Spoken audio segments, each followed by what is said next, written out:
Thank you all for joining us here at I-80 Sports, where today we continue our 32-part 2021 team previews. Today's team, the San Jose Sharks. Thank you all for joining us here again at I-80 Sports.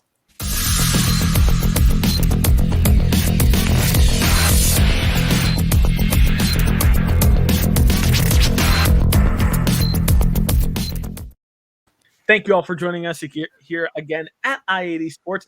Make sure you check out our website down below, i80sports.com, for all of our team preview content as well as all of our NHL content.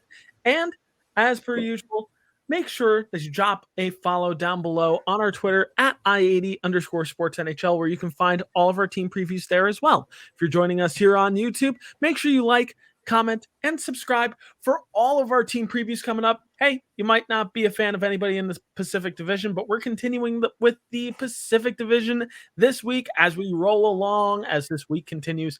So we're starting here with the San Jose Sharks this week. And for all of our followers down below on Twitter, thank you guys so much who are currently following, because we greatly value all of your support. I'm Brian. He's Tom. How you doing today, Tom?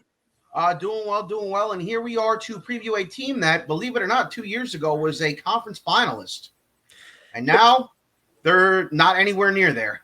They are not, unfortunately. And, well, let's just roll right into this with some team facts from last season. As all of you know, it was a 56-game season. So how did the San Jose Sharks do?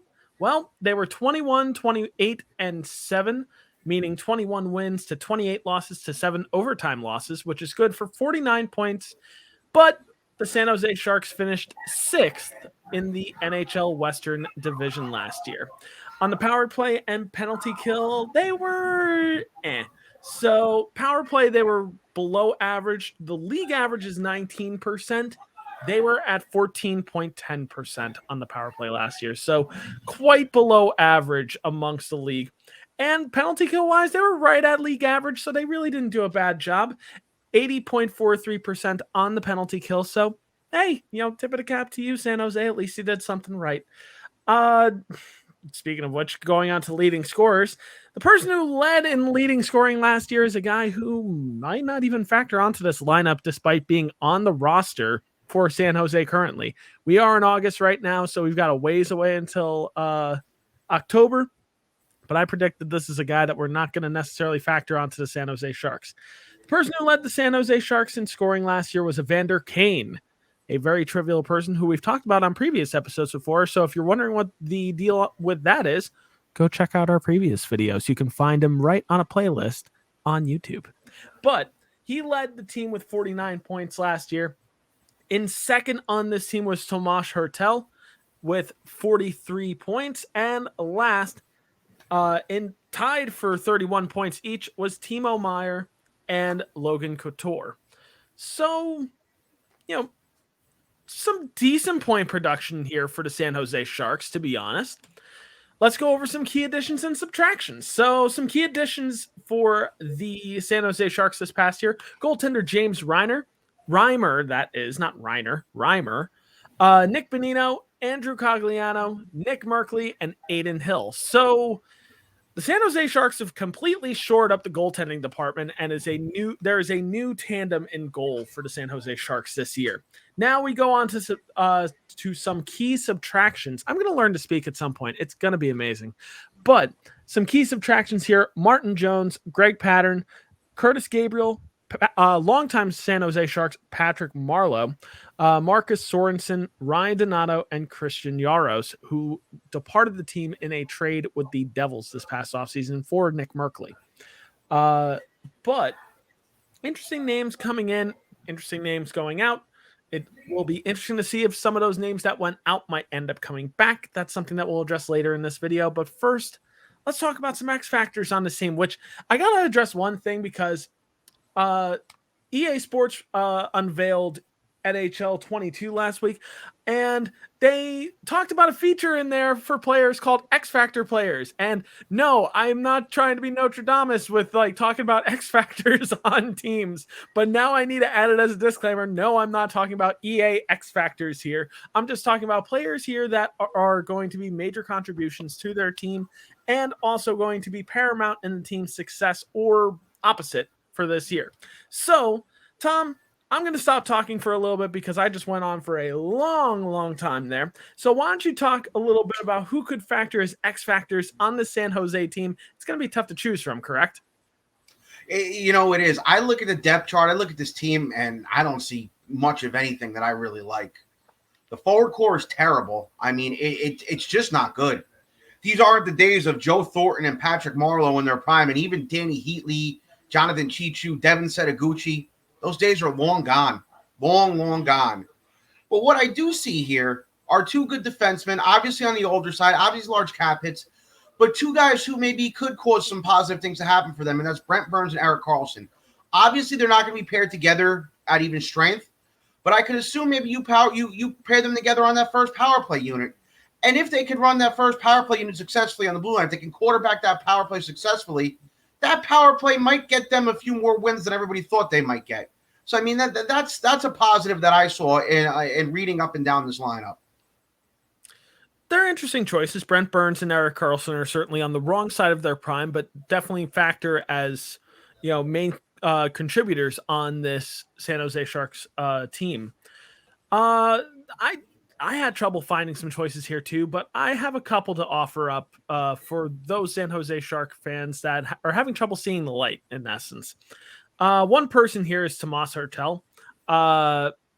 He's a solid top six center, and with 43 points in 50 games last year, he's only going to continue to succeed. I really like him as a center. I think he is a great second line center here for the San Jose Sharks. So I think he is certainly a person that San Jose could be relying on to not only help on the power play, but then also help in all facets of the game, 5-on-5, 5-on-4, everywhere.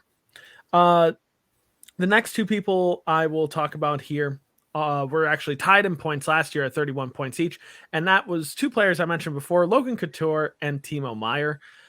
These forwards, I mean, just in general, the forwards on this team are going to be the people that are carrying the San Jose team, not necessarily the defense. And pickings were slim for San Jose. This is a bit of a rough lineup if it wasn't already very, very apparent. Next, let's talk about some breakout candidates, because there are some breakout candidates here on San Jose. There are people on this team to be excited for. Tom, let's start with you. Who can we be excited about on the San Jose Sharks? This might be Aiden Hill. He's going to be their starting goalie. He's projected to get the starting job. And, it's time for him to take the bull by the horns. Sometimes you get a goalie in there, and the goalie can lead you to good places. Look at St. Louis 2 years ago with Jordan Binnington. You never know. Aiden Hill comes in, and he catches fire, and all of a sudden the Sharks are flirting with a playoff spot, or the Sharks are surprising everybody, and it might all be because of him. So if there's anybody that's going to break out here, I'm thinking it's Aiden Hill. They wanted him to come over from Arizona for a reason. They saw something in him that I guess a lot of people didn't. So curious to see what he does. Yeah, I think Aiden Hill is a really good choice here. I'm going to go with the popular pick here and say Mario Ferraro. He had 17 points in his first real full season as a rookie, and I definitely think he's going to expand on a good rookie campaign. I'm honestly impressed with what I've seen thus far from this rookie, and he is going to get plenty of playing time on this San Jose's roster. But that perfectly segues us into the potential opening night lineup. Now, keep in mind, this is late August right now. We've got a while away until October. So this is just the potential opening night lineup. As of, this week in August, what this team could look like on opening night. I should mention, however, I am not factoring Evander Kane into this lineup, given the circumstances, given the fact that there's a lot of problems surrounding him right now. I just don't see him being in the opening night lineup for San Jose. But who knows? I might be wrong. So with that being said, let's take a look at who could be on the opening night lineup for the San Jose Sharks. So we're going to get ourselves started right here, starting with the forward line one. Now going from left to right, meaning left wing, center, and then right wing, we've got Timo Meier, Logan Couture, and Kevin LeBanc. Next, we've got Andrew Cogliano, Thomas Hertel, and Alexander Barabanov. Next on line 3, we've got John Leonard, Nick Bonino, and Rudolph Balcers. And then rounding out the forward lineup, we've got Nick Merkley, Dylan Gambrell, and Matt Nieto. Now moving on to defense, we've got Mario Ferraro paired with Brent Burns on the top line of defense. On the second line of defense, God, please forgive me on the pronunciation of this name. I'm going to try my best. But Nikolai Naichov, I totally butchered that, and it's totally fine. We're just going to forget it. And Eric Carlson. See, didn't butcher that one. See, just one name. And then lastly, the third line of defense, Radim Simek and Mark-Edward Vlasic. And then goaltending, I have this as a 1A, 1B situation just because I like James Reimer. I don't think it's going to be completely Adin Hill's starting job. I think it will be 60-40, but goalie 1A regardless, Adin Hill. Goalie 1B, James Reimer. So now we're going to talk about some variables on this team. You know, what are some ways that this lineup can change? What are some ways that, you know, some things to keep in mind for this lineup coming into this year? Tom, I'm going to start with you.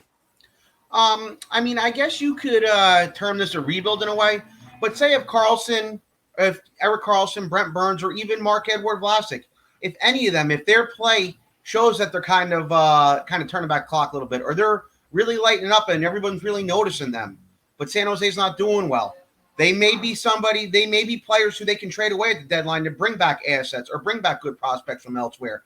A team that comes to mind, and I know it sounds like a broken record here, Toronto Maple Leafs. They still need that number one defenseman. You know, it might not be a long-term number one defenseman, but if the Leafs are, sniffing the playoffs, which they probably will do this year, and they're still looking for a solid number one option on defense, one of these three, if they're playing well, the Leafs could come knocking on the Sharks' door.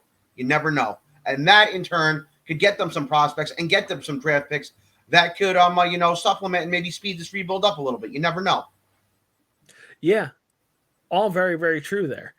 As I mentioned before, with everything going on with Evander Kane, does he even factor on this roster this year or even in the NHL? That's left to be seen.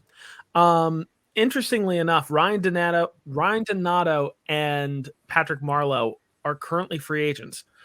Could either of them return on a short-term deal? Those are two names that I think are going to be interesting to watch for the San Jose Sharks over these next few weeks as the opening of training camp is upon us. There are a few prospects that I'm going to be curious to see if they can crack the roster from opening night. Most notably, top prospect defenseman Ryan Merkley, who's the brother of the recently acquired Nick Merkley. So Ryan Merkley could potentially crack this lineup, and he is a very interesting prospect to watch and would certainly factor into potential Calder talk if he gets the chance to actually play. Other prospects to watch in camp are Alexander Chmielewski, sorry if I butchered the name again, and Joachim Blichfeld.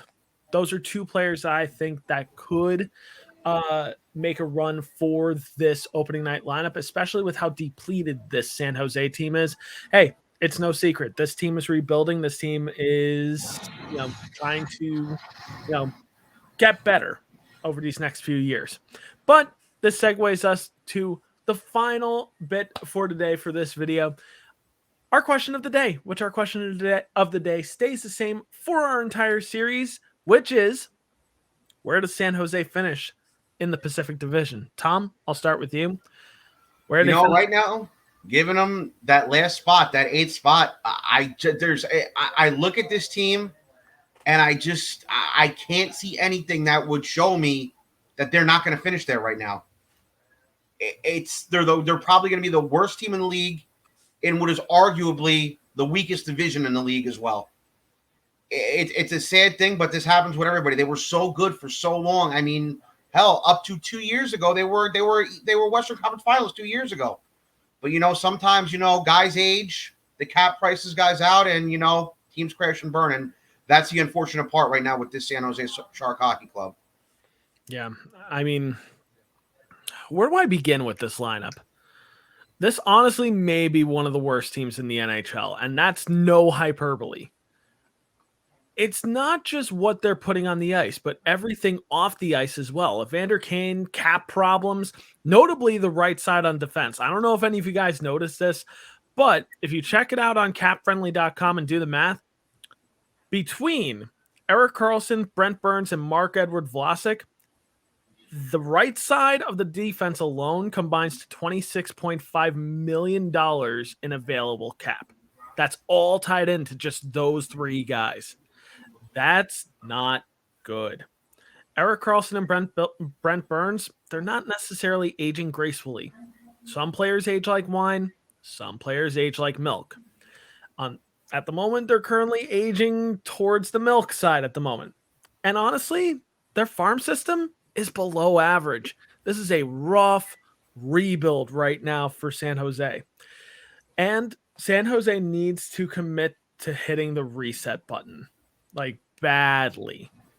And they need to cast off some pieces to acquire some draft capital, especially with how good this upcoming draft is looking right now. I honestly predict San Jose will finish in 8th place. I say they're going to finish dead last in the Pacific Division. But as usual, guys, what do you guys think? Do you guys agree? Do you disagree with us? Make sure you comment down below. And as you join the conversation down below, drop a like and subscribe if you're not already subscribed already. And hey, we've got every team left to preview. So if we didn't cover your favorite team yet, don't you worry, because we will be covering every single team. Now you may be wondering, hey, where can I check out your content besides YouTube? Well, I am glad that you asked. i80sports.com, where not only can you find our team previews and NHL content, you can also find our NFL, MLS, NCAA football, and NBA content there as well. Make sure you check out our website down below, i80sports.com. And make sure you follow us on Twitter at i80_sportsNHL. And for those that are already currently following us, thank you guys so much, because we greatly value all of your support. And just like that, it's time to bid adieu to the San Jose Sharks for now. I'm Brian. He's Tom. This has been our San Jose Sharks team preview.